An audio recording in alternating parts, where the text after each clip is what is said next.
ShaderFX is a node-based editor that allows you to create game effects and shaders directly inside of Maya.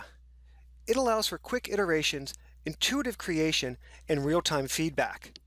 So this is an example of a shader that was done inside of Maya using ShaderFX. It's got a really awesome look to it, and a lot of this stuff is actually being driven procedurally, like all the water and little raindrops and things like that. So let's go ahead and jump into the node editor of ShaderFX and begin exploring this shader. So when you open up ShaderFX for the first time, basically you're always going to start off with a traditional game shader. So we've done a lot of the heavy lifting here for you. This is a pretty awesome shader to start off, and all the attributes that you'd want to start mapping are exposed, so you can just start dropping in all your own custom work directly on top of this traditional game shader. With that being said, sometimes you might want to have your own customized version of a shader. You could either start from scratch or just dive into the group of this shader and modify it to make it your own.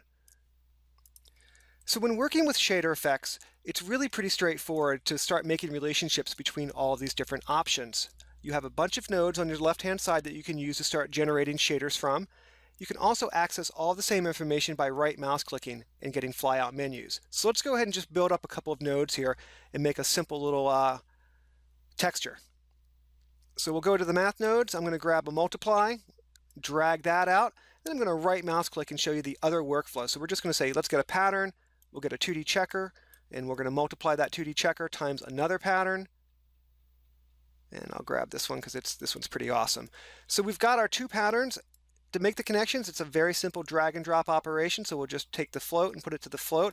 As soon as I grab this color and put it into my multiply, notice a little shader ball that shows up. That gives me the ability to expand and turn on the preview. As I start to move this around, you can see that little noise pattern kind of happening underneath there, that little breakup pattern happening. This is a really fun node, actually. If you dive into this one, it's basically using some custom code.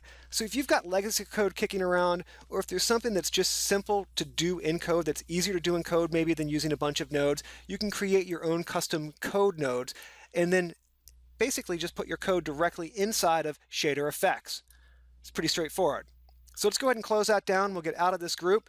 The last thing that I want to talk about is the fact that any of these options that you think an artist might want to interact with, you can expose at the attribute editor level. So something like on the reflection here, you can see that the texture path has been exposed so that an artist could repipe in a texture path onto that reflection tab.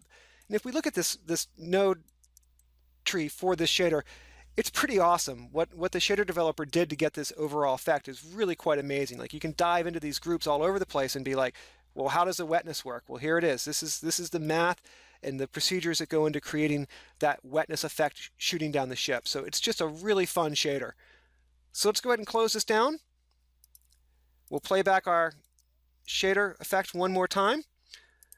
And while that's playing back, you can see at the shader effect level at the attribute editor, all the stuff that's been exposed for me to play around with as the artist. So I can turn on different things like caustic effects, or go down here to maybe some of these water effects and start playing around with, how does that water blend in? How harsh is it? How soft is it?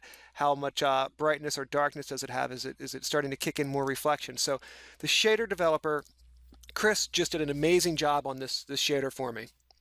So that's ShaderFX, Maya's new node-based editor for creating game and shader effects inside of Maya 2015.